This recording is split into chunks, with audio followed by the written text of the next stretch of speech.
This is a wonderful creative writing project. Let me write the full script now. It's a long-form piece of approximately 15,500 to 18,500 words, so I'll compose it completely. Hashtag the chess master's mistake Columbo versus The Perfect Mind, a Warm Tales audio script, narrated by ANS. The Chess Master's Mistake. Welcome back to Warm Tales, everyone. I'm ANS. Here's a question for you today. Have you ever met someone who was clearly the smartest person in the room and knew it? What happened? Tell me in the comments. I find this fascinating. And if you enjoy what we do here, a subscription means a great deal to a channel like this. All right, let's begin. Hashtag Chapter 1. The Perfect Murder. The chess clock on the desk of Dr. Elliot Voss had not ticked in 11 years. It sat there under a dome of thick glass, a twin-faced guard clock of the kind used in tournament play during the 1970s. Its ivory buttons worn smooth on one side from a thumb that had pressed them 10,000 times. The other side was pristine. That was the point. In 1989, at the World Open in Philadelphia, Voss had run his opponent's clock down to zero in a game lasting 6 hours and 42 minutes. His opponent, a Soviet grandmaster named Petrov who had beaten 11 of the top 15 players in the world that year, had stared at the stopped clock for a long moment, then extended his hand without a word. There were no words for what had happened. Voss had taken a position that looked like mutual destruction and turned it into a demonstration. It was the kind of chess that did not merely win, it educated. The clock sat under its dome the way a trophy sits in a case, which is to say it was not really a trophy. It was a reminder. There is a difference. Elliot Voss sat in the leather chair behind his desk and allowed himself 1 minute, precisely, to review his evening's work. He did not need longer. He was 53 years old, a professor emeritus of strategic systems at Hargrove University, the author of 4 books that were read in government offices and boardrooms and military academies. A man who had spent 30 years studying the architecture of decision-making at the highest levels of human competition. His face was the kind of face that did not give things away, long, thin, with pale eyes behind wire-framed glasses that he pushed up his nose with one finger whenever he was thinking. Which was always. He was thinking now. Raymond Carr had been his business partner for 6 years. That was the first mistake. Not Voss's. He had never made mistakes about people, only about his willingness to act on his correct assessments. He had known from the 3rd month that Raymond was skimming. He had known from the 6th month that Raymond was doing something worse than skimming. He was constructing a narrative, a paper trail, a careful architecture of documentation that would, at the right moment, suggest that it was Voss who had been stealing from their joint consulting venture. He had watched it the way you watch an opponent build what they believe is an unassailable position. You let them build. You wait. You find the square they didn't protect. Raymond had not protected enough squares. The evening had been simple, operationally. Raymond had come to the house for dinner. They had done this every 3rd Thursday for years, a formality they both maintained because it was useful to both of them for different reasons. Voss had poured 2 glasses of the Burlo that Raymond always admired. The difference between the 2 glasses was 40 milligrams of a compound that Voss had spent 4 months researching with the same methodical care he applied to everything. Not a poison, technically. A pharmaceutical, a calcium channel blocker, the kind prescribed for hypertension. Readily available to anyone with a persuasive enough story and a cooperative pharmacist in a city where he had no known history. At the dose he had calculated. In a man of Raymond's age and weight and existing cardiac history, the mild arrhythmia that Raymond had mentioned to him twice without apparently understanding that Voss remembered everything anyone said to him. Always, the compound would slow the heart with the gradual, entirely natural authority of a system shutting itself down. No dramatic episode. No convulsions. A man who felt increasingly tired, who sat down on the library sofa and could not quite summon the energy to stand back up, whose heart simply concluded. It had taken 40 minutes. Voss had spent those 40 minutes playing through a correspondence game he had been conducting with a colleague in Oslo, making notes in the margin of his analysis pad. He had not watched Raymond die. That would have been indulgent. When he confirmed that Raymond was gone, pulse, pupils, the practice checklist of a man who had read enough forensic medicine to know what he was looking for. He had then done 4 specific things in a specific order. He had called Raymond's doctor, whose number he had obtained legitimately through their shared accountant, and left a message expressing concern that Raymond had mentioned chest tightness earlier in the week. He had called Raymond's daughter. They had met twice. She was in Baltimore. She would be the one to call the authorities, and said only that Raymond had taken ill at his home and she should come. He had moved Raymond from the sofa to the armchair by the window, the one with the better light, because a man who has died in an armchair is a man who sat down and was overcome, not a man who was placed. And he had poured Raymond's glass of wine down the sink and washed it with the automatic thoroughness of someone who always washed his glasses immediately after use, which he did, which was a habit that predated this evening by decades and therefore would be remembered as such by anyone who had ever been to his home. Then he had sat down behind his desk and given himself his 1 minute.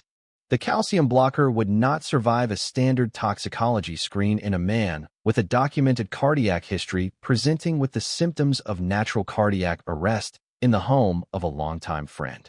Because there would not be a standard toxicology screen. There was no reason for one. The coroner would note what the coroner was given to note. A man with a heart condition, 61 years old, slightly overweight, had died in the evening at the home of an associate. Sad. Not suspicious. The wine bottle on the coffee table had 2 glasses worth already poured out when Voss refreshed it from the kitchen. He had managed this with the careful attention to staging that he applied to everything. There would be residue in both glasses if anyone thought to look, and the residue would be wine. There was one more thing. Raymond's phone. He had taken it from Raymond's jacket pocket, something Raymond himself would never have noticed, given the state of his consciousness by then, and sent a single text message from Raymond's number to Raymond's accountant. The message said only, * feeling rough. Going home early from Elliot's. We'll call Friday. * The accountant would receive this message. He would remember it. He would think, later, when asked, that Raymond had been alive and communicating normally at. Voss checked the timestamp he had set, 9:47 in the evening. He had placed the phone back in Raymond's pocket. He had returned to his correspondence game. He moved the Oslo pawn to d5 and wrote 3 lines of analysis in the margin. The position was complex but not, for him, particularly difficult. He could see 7 moves ahead without effort. He could see 14 with concentration. Most people, he had found, could see 3 moves ahead if they were paying attention and 2 if they were not. This was not a criticism. It was simply the way things were. Some people could run a 4-minute mile. Most people could not. You did not blame the ones who could not. Voss pushed his glasses up his nose and allowed himself one thing more, a thing he did not often allow, a small, private acknowledgement that the evening's work had been, in every meaningful sense, perfect. He opened his correspondence pad and began composing his reply to Oslo. He did not think about Raymond Carr again that night. Thinking about something after it is complete is not analysis. It is sentimentality. Elliot Voss was not sentimental. Chapter 2. First contact. The detective arrived on a Tuesday morning, which was Voss's seminar day, and Voss therefore had precisely 90 minutes between the end of his 11 o'clock session and his 1:30 consultation with a doctoral candidate. He had been warned by his departmental assistant that someone from the police had called, and the word police had produced in him nothing more than a small, confirmatory click, the sound a lock makes when the key finally turns all the way. He had been expecting this. He had planned for this. The expectation was part of the plan. The man who appeared at the door of Voss's office was not what Voss had expected in the sense that no specific detective is ever what one expects, but he was, categorically, entirely what Voss had expected. He was short, perhaps 5'8", with a rumpled quality that was not merely sartorial. It extended to the posture, the hairline. The general impression that this was a man at ongoing war with the concept of tidiness and losing badly. The raincoat was a particular specimen, a beige thing of indeterminate age that had apparently survived several minor catastrophes. The detective was squinting at something in his own hand as he knocked on the open door, which Voss thought was a curious way to announce oneself. "Professor Voss? Sorry to bother you. I know you're a busy man." He said this without looking up from whatever he was reading, which appeared to be a small spiral notebook with a broken wire at the top. "I'm Lieutenant Columbo, LAPD homicide." Homicide. Voss said it without alarm, with the mild curiosity of someone noting an interesting word choice. Raymond's death has been classified as, oh, no, no, no. The detective looked up finally and waved one hand with a motion that suggested Voss had said something absurd. No, it's not classified as anything. That's the, or it just, I have some routine questions. This is routine, Professor. Completely routine. He patted his pockets with both hands and produced a pencil. Mind if I sit down? Voss gestured to the chair across from his desk. The detective sat, but in the way that suggested sitting was something being attempted rather than accomplished. Perched on the edge, notebook open, pencil moving before anything had been said. He looked around the office with the undisguised interest of a tourist, taking in the bookshelves, the chess clock under its dome. The framed photograph on the wall from the 1989 World Open that showed a much younger Voss across a board from a man who appeared to be in physical pain. You play chess, the detective said. I did. Voss let a brief pause carry the weight of how large an understatement this was. At a fairly serious level. No kidding. The detective was looking at the photograph with what appeared to be genuine interest, which Voss attributed to the kind of reflex interest that non-specialists bring to anything that looks sufficiently prestigious. What level, if you don't mind me asking? My wife's brother plays chess. He's in a club. Is that the kind of thing you did? I was ranked in the top 20 in the world for approximately 4 years, Voss said. It is not quite the same as a club. Wow. The detective wrote something in his notebook, which seemed unnecessary. That is something. I had no idea. Top 20 in the world. He shook his head slowly. I can't imagine being the best in the world at anything. I mean, really the best. That must be a feeling. It is a responsibility, Voss said, which was what he always said because it was what he believed and because it sounded correctly modest. Right. The detective nodded as if this confirmed something. Then he looked at his notebook. So, Mr. Carr, Raymond Carr. You knew him well. We were business partners. We had dinner together every few weeks. I would say I knew him adequately. He was not a close friend in the personal sense. Adequately. The detective repeated the word as if he found it interesting. That's an unusual way to put it. I am precise about language. Oh, I can tell. I can definitely tell. The detective smiled, which did something to his face that made him look, for a moment, rather less disheveled. Something alert in the eyes that Voss catalogued and immediately set aside. People in interviews often had moments of apparent sharpness. It meant nothing. And when he was here that evening, was anything unusual? Did he seem unwell? He mentioned feeling tired. I attributed it to stress. He had been under considerable pressure recently. Matters of business I would rather not discuss without speaking to our attorney first. This was a prepared line. It established two things: professional caution and the existence of a lawyer, which in Voss's experience had a Pavlovian calming effect on police because it signaled a forthcoming boundary. Sure, of course. I understand. I wouldn't ask you to. The detective trailed off, apparently losing his own train of thought, and stared at the chess clock under its dome for a moment. He was tired. And then we had dinner. He had some wine. We discussed a few professional matters. He felt increasingly unwell. He said so. He said he thought his heart was bothering him, and he sat down in the armchair in the library. He fell asleep, I believed. He was, a man who fell asleep easily after dinner. Wine and food and warmth. I did not wish to disturb him. And when did you realize he wasn't sleeping? When I went to wake him at approximately midnight. He had been quiet for some time. Voss allowed the proper beat. It was a shock. I'll bet it was. The detective scribbled something. I'm sorry for that. That's a terrible thing to find. He stood up suddenly, as if operated by a mechanism that required occasional resetting. He tucked the notebook in his pocket and looked around for the pencil, which had migrated to the desk. One more thing. Did Mr. Carr have any enemies? Anyone who might have. I mean, in a business context, anyone who... Raymond was a complicated man in business, Voss said carefully. There were people who had grievances. I would be happy to provide you with names, if that would help. The detective's face arranged itself into an expression of warm gratitude that Voss found professionally performed enough to be uninteresting. That would be enormously helpful. Enormously, if you don't mind. He patted his pockets again and appeared delighted to find the notebook still there. Thank you so much for your time, Professor. I know you're a busy man. World-class chess player, professor, author. He glanced at the books behind Voss with something that might have been genuine admiration. "I won't take up any more of your morning." "Not at all." At the door, the detective paused and put one hand on the frame and looked back with the expression of a man who has just remembered where he left his keys. "Oh, one small thing, sorry." Mr. Carr's text to his accountant. "The one at 9:47. He sent that from. He was still in your house at 9:47. "Yes. We were still at dinner." "Okay. Okay, great." The detective nodded, apparently satisfied, and thanked him again, and left. Voss listened to the footsteps, slow, slightly irregular, one shoe perhaps with a looser sole, diminish down the corridor. He turned back to his desk and picked up his correspondence pad. The detective was, by Voss's immediate assessment, a former beat cop elevated through some combination of seniority and low expectations.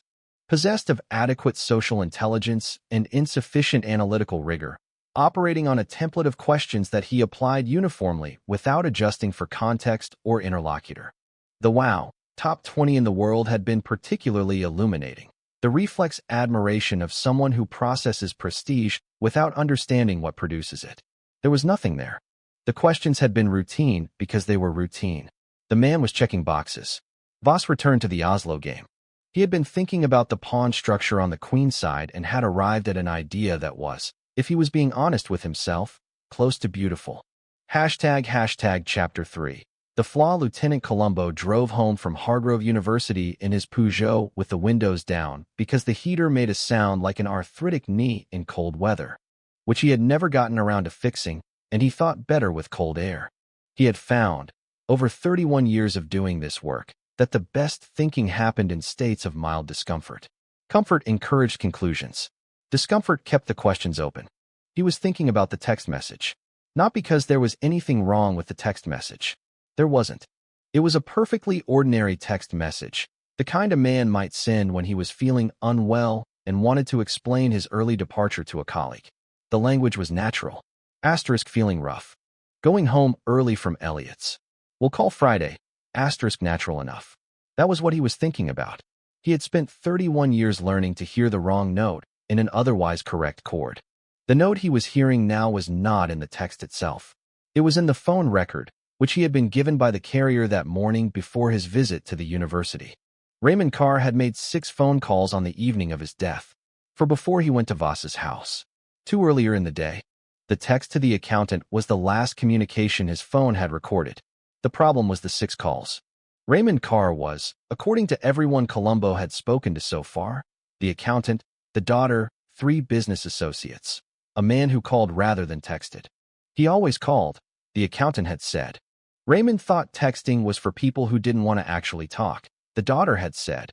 He barely knew how to find the text app, honestly. The business associate had said, Raymond? Text. No asterisk, which was consistent with the phone record. Carr had called 6 times that day. He had texted once.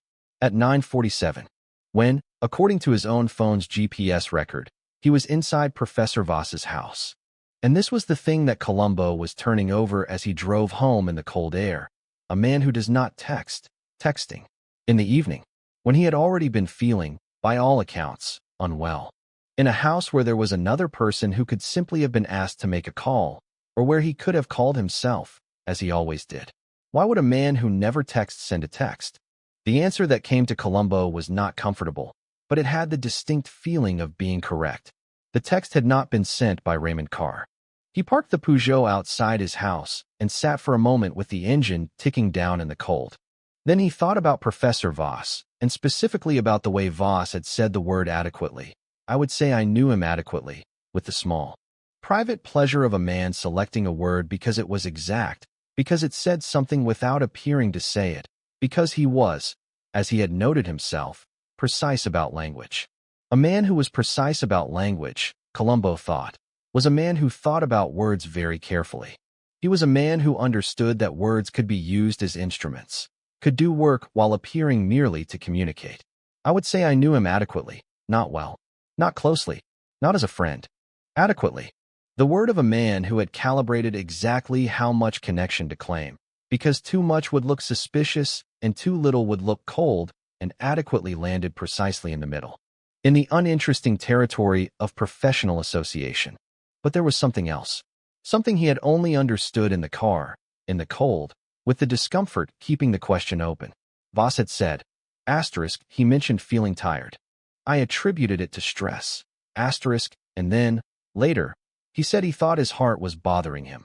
Columbo had written both of these things down. He had written them in order in his notebook, as they were said. He read them again now in the order they occurred to Raymond Carr, as described by Voss. First tired, then the heart. The progression was correct. The progression was medically coherent. A man in the early stages of cardiac distress might first feel fatigue, then chest awareness, then, and here was the note. Here was the wrong note. Columbo had also spoken, that morning, to the cardiologist who had been treating Raymond Carr for the past 3 years. Dr. Patricia Moynihan. She had been kind and thorough and had said, among other things, that Raymond Carr's arrhythmia was of a type, paroxysmal atrial fibrillation. The intermittent kind that Raymond experienced as palpitations. Like his heart was skipping, she had said. He described it as a fish flopping in his chest. He was very specific about it. It was one of the reasons I was surprised by the way he died. He always knew when an episode was coming. He was very attuned to his own heart. A man who was very attuned to his own heart would not say my heart is bothering me as a final observation. He would say it's happening again, or it feels like the fish thing, or some version of his own specific, established language for an experience he had had before. Not my heart is bothering me, which was the kind of language someone used when they had no specific prior experience of the thing they were describing, which was the kind of language someone else used when they needed to describe, to a witness, a man whose heart was bothering him. Columbo got out of the car and stood in the cold for a moment. The text message was wrong because Raymond Carr didn't text. The heart language was wrong because Raymond Carr had his own language for his heart. 2 wrong notes in an otherwise correct chord. From a man who was, by every account, brilliant. From a man who would not make obvious mistakes. Which meant that these were not obvious mistakes. They were mistakes of the deepest kind. The kind made by extraordinary intelligence operating at the limit of a very specific knowledge.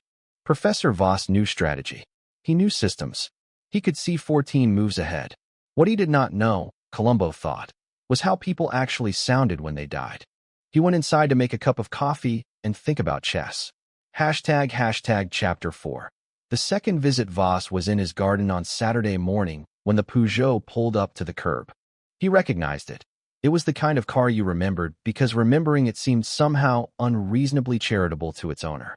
He watched it for a moment over the top of his reading glasses, then returned his attention to the analysis pad on the garden table. He was working through the Oslo game, which had taken a turn he had not expected.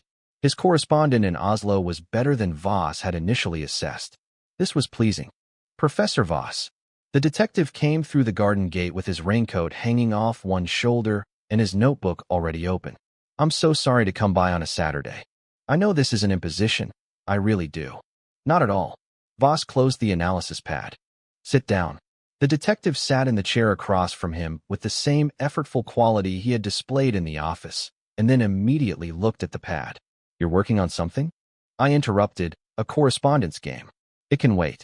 Correspondence chess. The detective said it slowly, as if sampling a new word. You play chess by what? By mail?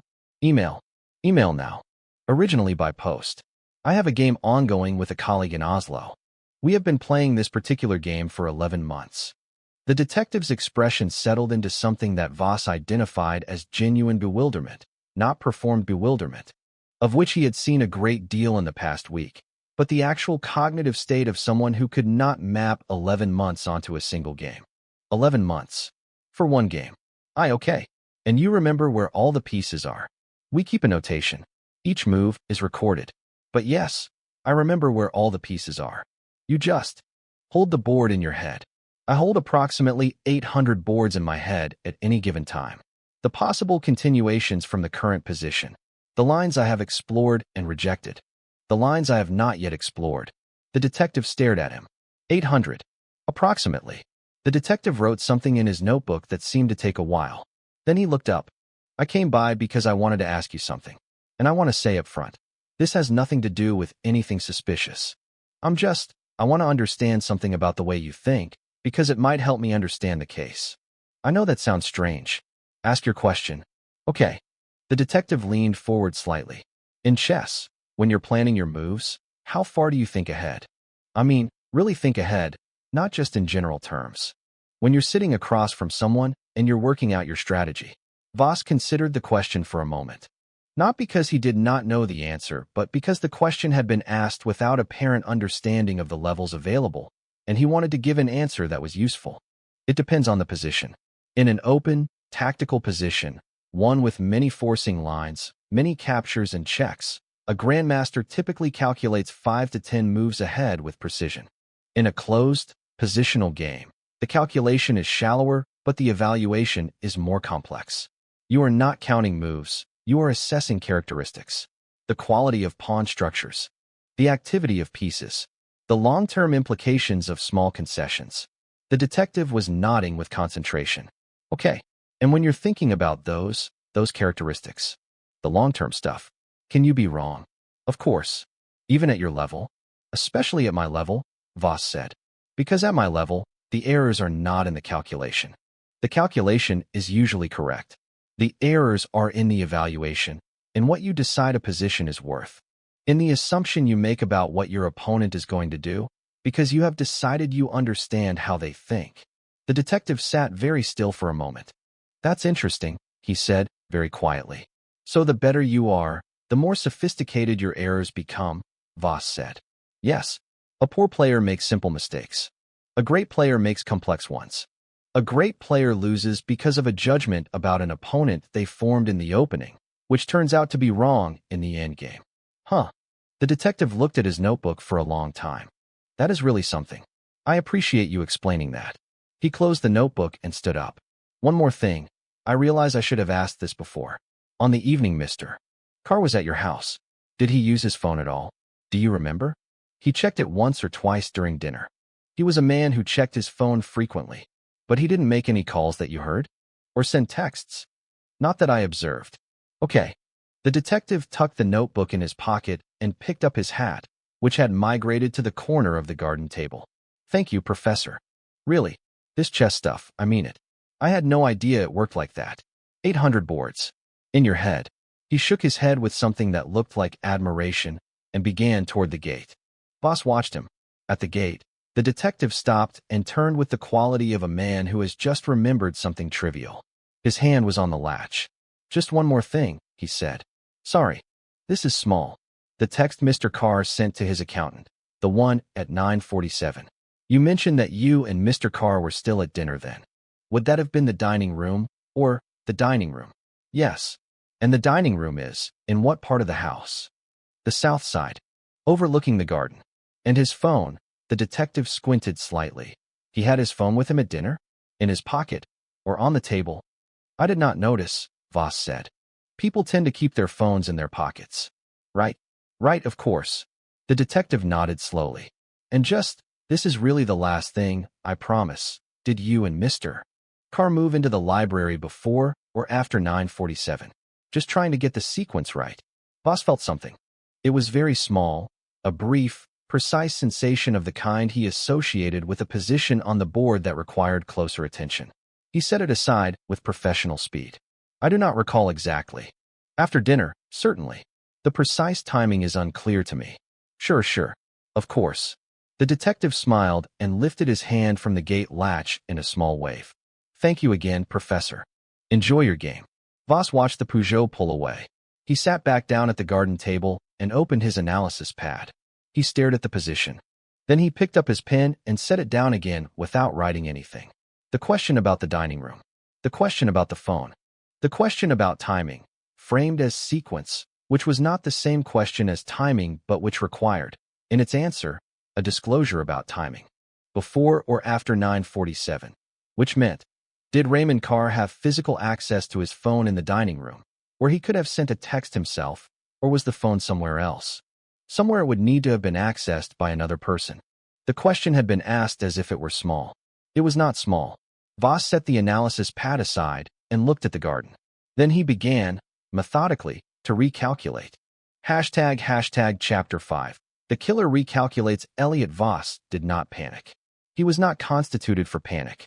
What he did alone in his garden on a Saturday afternoon with the analysis pad closed and his coffee cooling, was think. He had understood the game incorrectly. Not catastrophically, not irreversibly. He was not at the point of catastrophic position, not yet. He was at the point of a reassessment. He had evaluated his opponent incorrectly in the opening, and now the endgame was showing him the error. The detective was not what he appeared to be.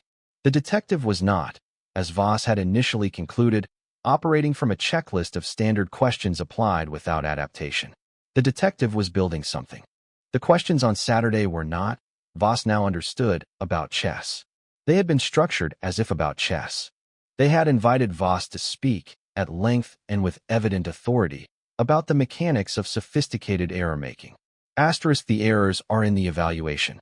A great player loses because of a judgment about an opponent they formed in the opening. He had said this. He had said it with some pride, with the natural pleasure that expertise produces in its holder when it is asked about intelligently. He had been asked about it intelligently. This was the reassessment. The detective had asked him to explain, in his own words, how a supremely capable person makes mistakes. And Voss had explained it precisely, thoroughly, with examples and nuance. He had told the detective, in effect, exactly how to look for his mistakes. Not the specific mistakes, the type, the shape of them. The Grandmaster's errors are in the evaluation, not the calculation. The Grandmaster is wrong about his opponent, not about the board. He had been maneuvered into providing his own critique. Voss got up and walked the length of the garden and walked back. This was as close to pacing as he permitted himself. The text message. He reviewed it. Feeling rough. Going home early from Elliot's. We'll call Friday. He had considered it perfect at the time. Natural language, appropriate content, correct timing. What he had not known, what he had had no reason to know, was whether Raymond Carr was or was not a man who used text messages.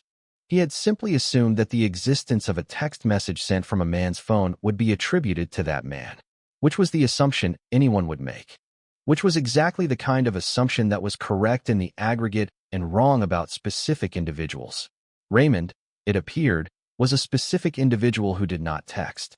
Voss processed this with the methodical calm of someone evaluating a damaged position. The damage was real, but not yet fatal. The phone carrier's records would show the text. The accountant would confirm receiving it. But the accountant might also say, if asked the right question, by a detective who asked right questions in the wrong-seeming sequence, that receiving a text from Raymond was unusual, that it was not what Raymond did. The heart language. He had attributed language to Raymond that was, in retrospect, generic, the language of a category, man with heart trouble, rather than the language of a specific person. Raymond Carr with his specific experience of his specific heart. He had not known Raymond's specific language.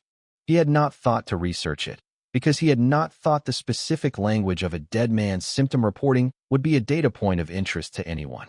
This was the evaluation error. He had assessed the problem from above, as a system, a structure, a series of logical nodes, and had not descended to the level where individuals lived and had particularities and used their own words for the fish flopping in their chest. He sat back down. The question now was not whether the detective had noticed these things. He had noticed them. The question was what he could do with them. Neither the text message nor the heart language was evidence of anything, legally or forensically. They were anomalies, patterns that were slightly off. A detective who took these anomalies to a prosecutor would be told, politely, that anomalies were not cause of action. The calcium blocker would not be found.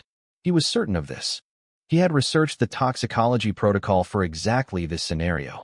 Without specific suspicion, without a reason to test for it, without a court order compelling the kind of extended screen that no routine death would trigger, it would not be found. He was still winning. But he was no longer playing a man who could see 2 moves ahead. He was playing someone who could see further than he had realized. Not as far as Voss, certainly not as far as Voss, but further than the raincoat suggested. Further than the broken notebook wire and the wandering pencil and the wow, top 20 in the world. Much further. Voss felt something he had not felt in a very long time. Not quite respect, that would come later, but its precursor. Attention. He needed to know how far ahead this detective was actually seeing. And to do that, he needed to wait for the next move. He opened the analysis pad and returned to Oslo. But for the first time in 11 months, he was not really thinking about the game. Hashtag Chapter 6. The witness Columbo found Dr. Miriam Slade on a Wednesday morning at the Hargrove Faculty Club, where she ate breakfast alone every day at 7:15 with what her departmental assistant described as the regularity of a train schedule. She was 61 years old, a professor of cognitive psychology, and had known Elliot Voss for 27 years. They had been junior faculty together, had attended each other's weddings, had published in adjacent fields for 3 decades. She had, according to 2 of Voss's other colleagues, a specific and particular opinion of him that was rarely shared but always thorough when it was. Columbo arrived at 7:20 with a cup of the faculty club coffee, which was very good, and an expression of mild apology. "Dr. Slade? I'm sorry to interrupt your breakfast.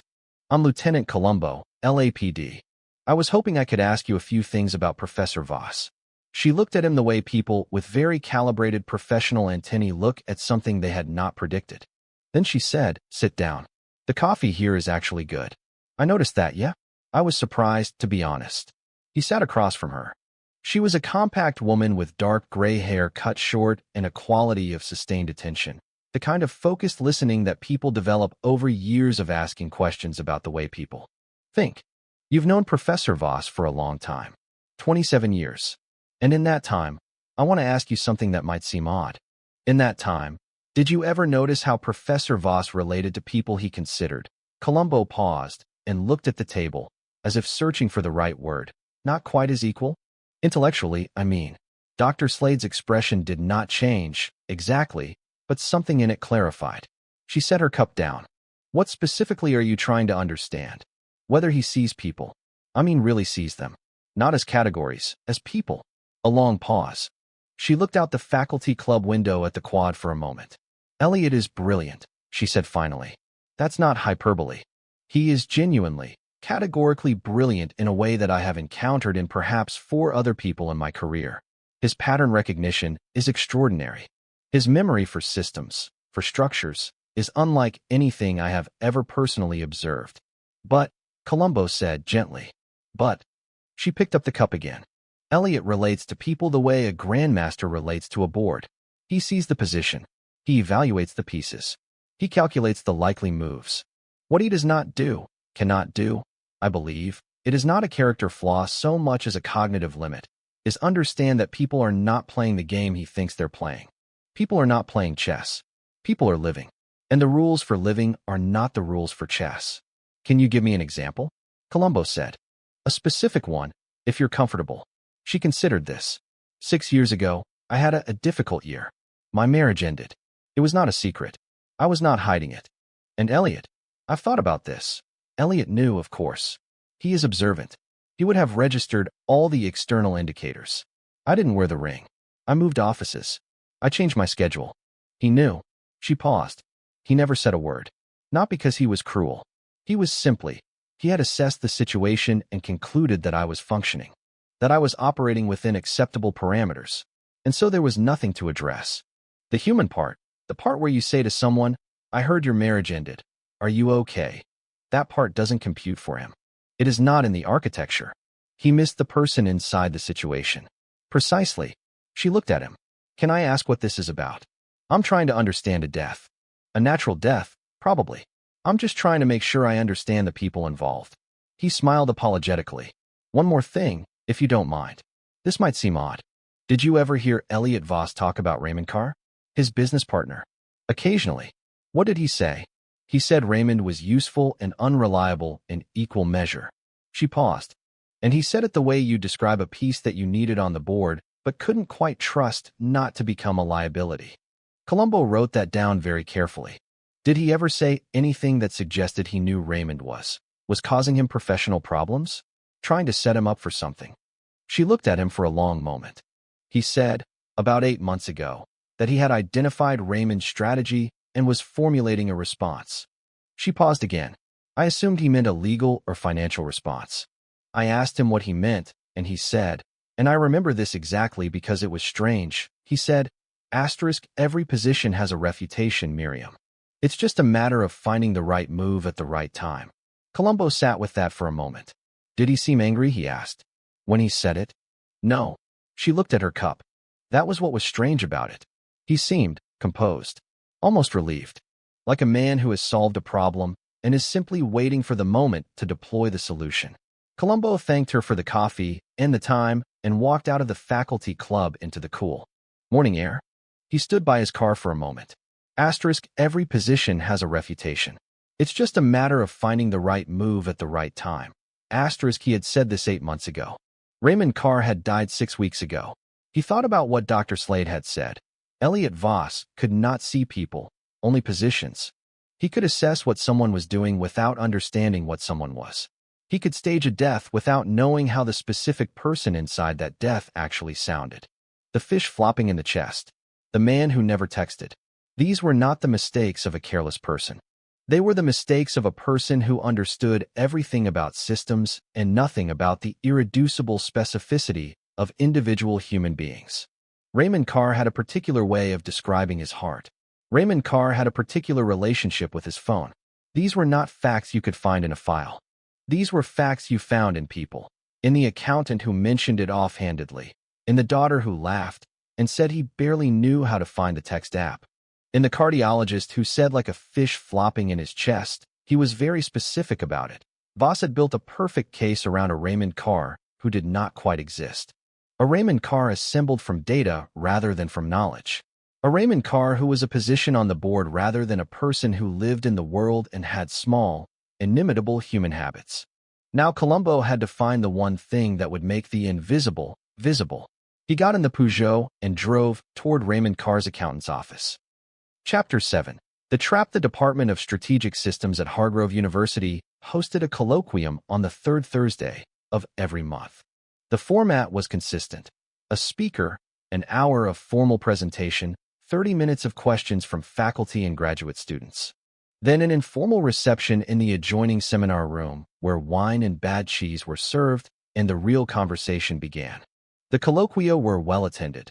They had a reputation for genuine intellectual intensity, owing mostly to the presence of Elliot Voss, who could be relied upon to ask a question that reframed the entire preceding hour without appearing to do so.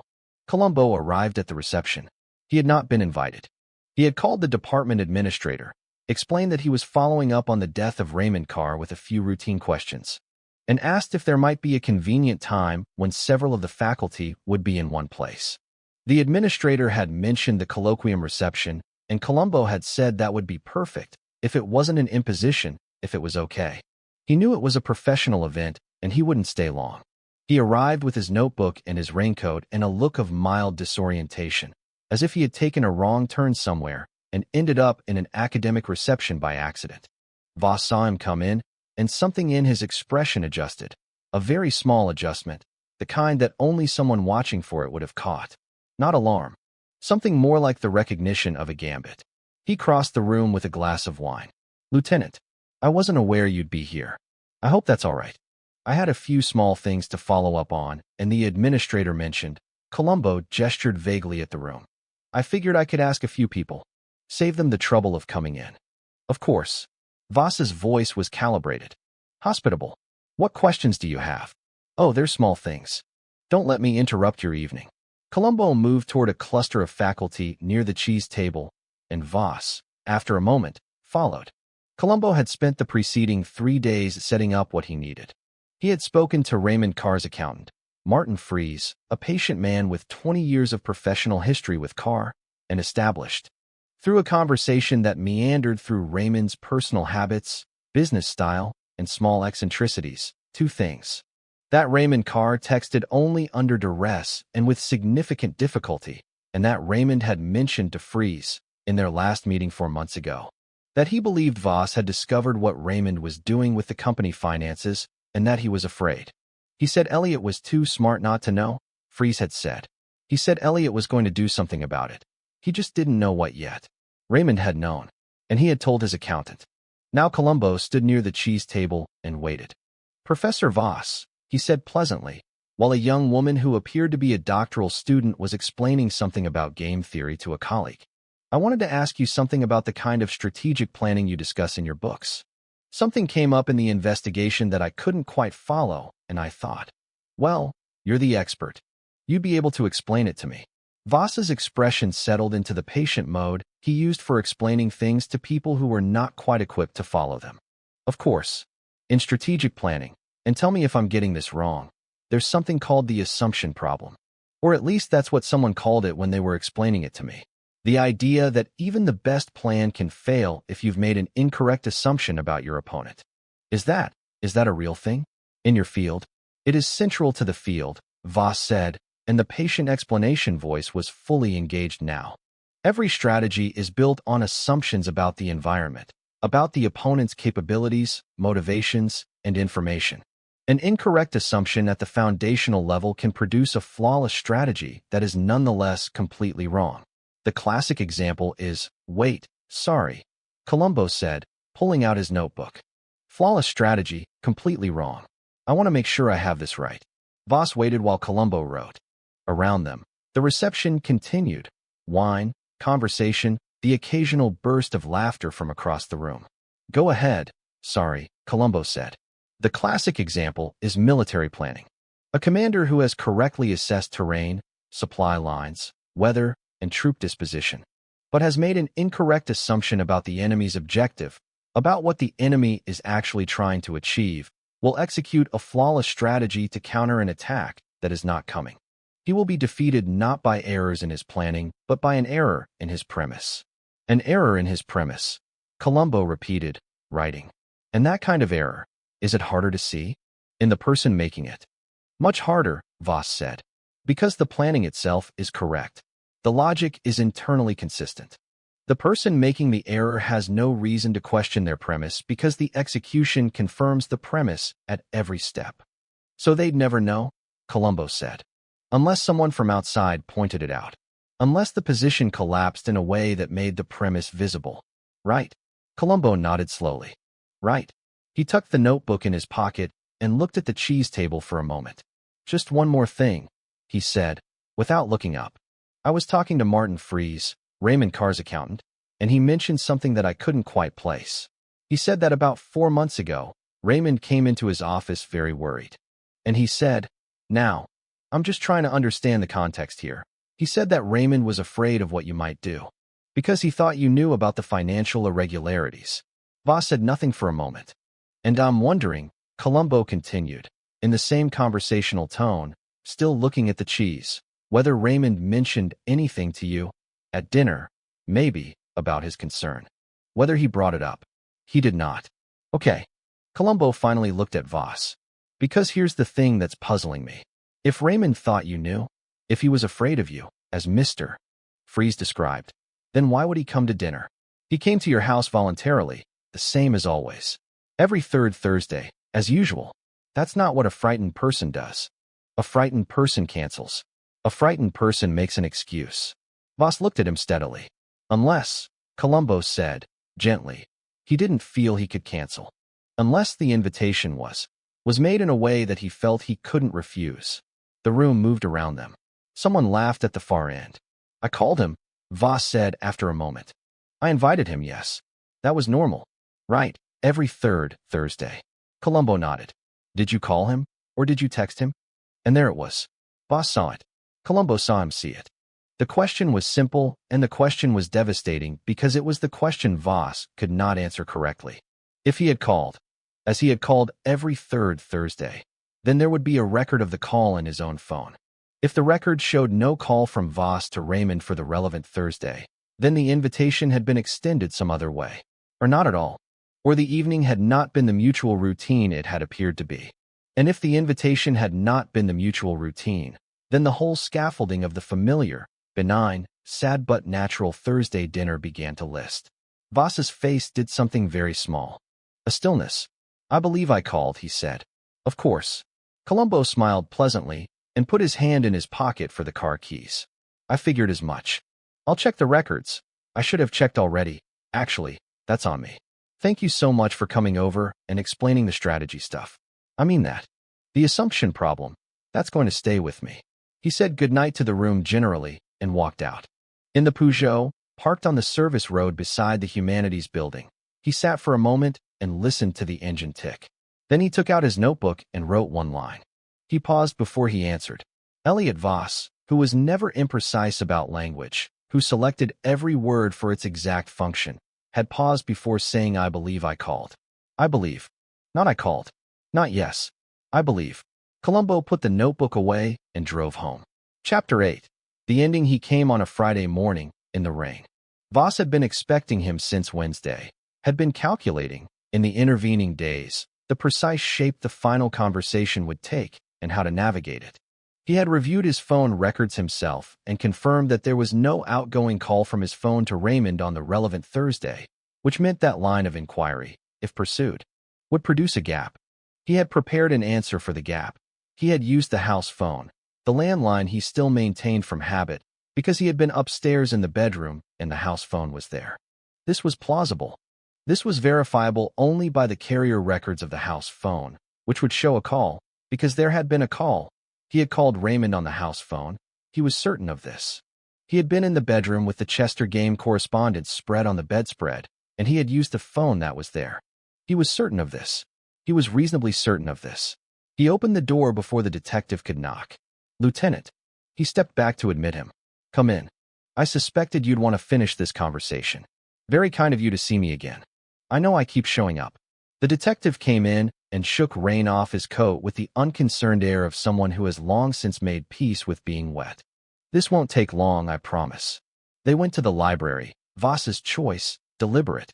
The armchair where Raymond had died had been reupholstered since then, a sensible domestic decision he had made within the week. The room was unchanged otherwise.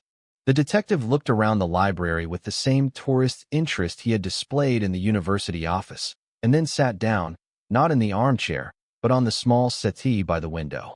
He put his raincoat over the arm and produced his notebook. "So," he said. He seemed, for once, to be in no hurry to ask a question. He sat with the notebook open on his knee and looked at it, as if he was reading something he had written a long time ago. "I want to tell you something, Professor," he said finally. "Because I think you're owed an honest conversation, and I've been having bits of it with you over the past few weeks without saying it plainly. And I think you deserve plain." Voss waited. "Raymond Carr was setting you up," the detective said. "I know that. I know what he was doing with the company finances, and I know what the documentation would have looked like from the outside, if it ever came to that. I want you to understand that I understand that I know what you were facing." Voss kept his expression still. "Raymond was afraid of you," the detective continued. "His accountant told me. He said Raymond said to him, 'Elliot is too smart not to know. Elliot is going to do something about it.' And he was right. You are too smart. And you did do something about it." A pause. "The question is what you did. The question," Voss said, with measured calm, "is what you can demonstrate. And I think we both know the answer to that." "We do," the detective agreed, without any apparent distress. "I can't demonstrate the calcium blocker. It's gone, and without a reason to test for it specifically, which a natural death doesn't give me, it stays gone. I can demonstrate a gap in your phone records, which you've probably already accounted for. I can demonstrate that Raymond never sent that text, because Raymond didn't text, but that's not a crime. That's an anomaly." He turned a page in the notebook. "The heart language. My heart is bothering me. Raymond had paroxysmal atrial fibrillation, and he called it the fish flopping. 3 people who knew him well will tell you that. But again, an anomaly. Not a crime." Voss said nothing. "I've been thinking about chess," the detective said. "I've been thinking about what you told me, that a great player's errors are in the evaluation, not the calculation. That a great player loses because of a judgment about an opponent that turns out to be wrong. I've been thinking about that." "I'm sure you have." "You made a mistake," the detective said. "Not in the chemistry. I believe the chemistry was correct. Not in the staging. The staging was very good. Not in the timing, or the phone records, or the dinner, or the accountant, or any of the structural elements. All of that it was very good. The mistake was in the evaluation." "And what did I evaluate incorrectly?" "Raymond Carr." The detective closed the notebook and held it between both hands. "You evaluated Raymond as a category. A man with a cardiac condition. A man with a phone. A man who ate dinner. You evaluated him correctly as a system, as a set of facts that would support a certain reading of events. What you didn't evaluate was Raymond as himself, as a specific person with his own particular habits and words and the specific way he'd been keeping his own phone in his jacket's inside pocket since he bought a blazer with a lining that was too thin and he was worried about pickpockets. Which is why the phone was in the inside pocket, not the outside. Which is why, the detective paused. Getting to it would have required reaching across him in the armchair. A very long silence. That's not evidence, Voss said. No, the detective agreed. It's not. He looked up, and something in his expression was, for the first time in their acquaintance, completely without performance. He was simply a man looking at another man. Just one more thing, he said. Voss waited. On the evening Mr. Carr died, you told me he said his heart was bothering him. You told me that. And I've been wondering, for weeks, how you knew the specific symptom to attribute to him. Because it's a detail. It's the kind of detail you wouldn't invent if you hadn't heard it, or if he hadn't said it, or if you hadn't been there for it. He paused. But Dr. Moynihan, his cardiologist, told me that Raymond Carr never described his arrhythmia as his heart bothering him. He had a very specific word for it, a specific image. He used it consistently, every appointment, for 3 years. It was part of his medical record because it was so consistent. Another pause. So my question, Professor, and this is really the only question I have left, is where did you get those words? Because if Raymond Carr didn't say them, and he didn't say them the way he always said them, who did? The room held the question the way a held breath holds air. Elliot Voss looked at the detective for a long moment. He looked at the man across from him, the rumpled coat, the broken notebook wire, the pencil that had migrated again somewhere to the inside pocket, and he felt something arrive in him that was unfamiliar and that he recognized, after a moment, as the sensation of a position collapsing. Not slowly, not in stages, but all at once, the way a game sometimes ends. A single move and everything rearranges, and what looked like middle game is revealed to have been endgame all along. He was not frightened. That was perhaps the most honest thing he could say about the moment. He was not frightened, because he was not constituted for fear. What he felt was something closer to the state he had reached in Philadelphia in 1989, 6 hours and 42 minutes into the game, when he had seen the position resolve with absolute clarity and had known, not hoped, not calculated, but known, what was coming. What Petrov had stared at before extending his hand. The position. Entirely clear. You are, Voss said, after a moment, considerably better at this than you appear. I appreciate that, the detective said. I really do. The words were words I chose because they seemed medically appropriate. For a man with his condition. Voss heard himself say it. He heard it for what it was. I was wrong about his specific language. You were, the detective said quietly.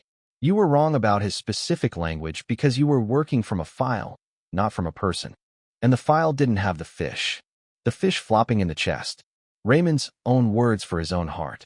The words that Voss had never heard and could never have heard, because he had not asked, had not thought to ask, had built his Raymond from documentation and inference and the assumption that a man's cardiac condition was a cardiac condition, interchangeable with every other, lacking the small, irreducible particularity that made it Raymond's. The particularity that made it real. Voss looked at the chess clock under its dome on the shelf across the room. The ivory buttons. One worn smooth, one pristine. What happens now, he asked. I go away, the detective said simply, and I come back. And eventually, not today, but eventually, the gap between what happened and what can be demonstrated closes. That's how it usually goes. You sound confident. I'm patient, the detective said. He stood up and picked up his raincoat and his notebook and his hat. I've been doing this a long time. The thing about a position that's this clean, and yours is very clean, I want to be clear about that, is that it can only be maintained if every element stays clean. And the thing about people, Professor, even the most careful people, is that they live in the world. They have conversations. They make decisions. They interact with other people who remember things. Small things. The small things are what I work with. He moved toward the door. Petrov extended his hand, Voss said. The detective stopped. In 1989. My opponent. When the position collapsed. He extended his hand. Yes. The detective turned. It means he conceded, Voss said. It means he accepted the result. The detective looked at him for a long moment. And in that moment, the last between them in that room, in that configuration, before everything that would come later, they occupied, briefly, the space that Voss had recognized. The space of complete mutual comprehension. Two minds, of entirely different architecture, who had met at the limit of a single problem and understood each other fully. "I know what it means," the detective said. He put on his hat. The rain had not let up. "Thank you for your time, Professor. And for the chess lessons. I mean that." He opened the door and looked back with his hand on the frame, the familiar posture, the lasting posture. "One more thing," he said. "That game with Oslo. The one you've been playing for 11 months. He paused. "I hope it was worth it." He left. Voss stood in the library for a long time. He did not move to the window. He did not look at the door. He stood in the center of the room in the quiet and let the quiet be what it was. Then he went to his desk and opened his correspondence pad. The Oslo game was waiting. His correspondent had made a move that was, on its surface, passive, a waiting move. The kind of move a player makes when they have seen far enough ahead to know that patience will serve them better than action. Voss studied the position for a long time. Then he wrote his reply and set the pad down and sat with his hands folded on the desk. There were 800 boards in his head. He moved through them with the familiar, automatic precision of a mind designed for this. He had always believed that the boards were what mattered, the positions, the structures, the architecture of decision and counter-decision. He had always believed that the board was where everything important happened. The fish flopping in the chest. Raymond's own words for his own heart. He closed his eyes. The thing about a mind like Elliot Voss's, and he could see this now. In the same cold, clean way he could always see things when the position resolved, was that it was large enough to hold 800 boards and not quite large enough, for all that, to hold one person, to hold the specific, irreducible, inconvenient fact of a single human being, with their particular words for their particular heart. The architecture was extraordinary. The flaw was not in the architecture. The flaw was in what the architecture had been built to hold. He had been the smartest person in every room he had entered for 30 years. He had never questioned whether that was sufficient. Outside, the rain came down on Hargrove University, on the faculty club where Dr. Slade was finishing her breakfast, on the analysis pads and the correspondence files, and the game that had been in progress for 11 months. On the Peugeot, pulling out of the parking space, its heater making the sound of an arthritic knee in cold weather. On the chess clock under its dome, one side worn smooth, one pristine. The ivory button that Petrov had never pressed. There is a particular tragedy in great intelligence. Not the obvious kind. Not the tragedy of genius unrecognized, unappreciated, squandered in obscurity. The obvious tragedy is for people who are not, in fact, as clever as they believe. The real tragedy, the Voss tragedy, is for people who actually are as clever as they believe. Because a mind of genuine quality, trained long enough in its own excellence, can arrive at a certainty that becomes its ceiling. Not a ceiling of capability, a ceiling of conception. The inability to imagine being outthought. The inability to conceive that the man with the broken notebook wire and the misplaced pencil and the apologetic manner might be building something, quietly, with everything you have told him, including the precise and damning lesson you gave him on a Saturday morning in your garden about how great players make their greatest mistakes. The disheveled detective was not confused. He was patient. And patience, it turns out, looks exactly like confusion to a mind that thinks several moves ahead, because patience is not a move. It is the willingness to wait until you can see all of them.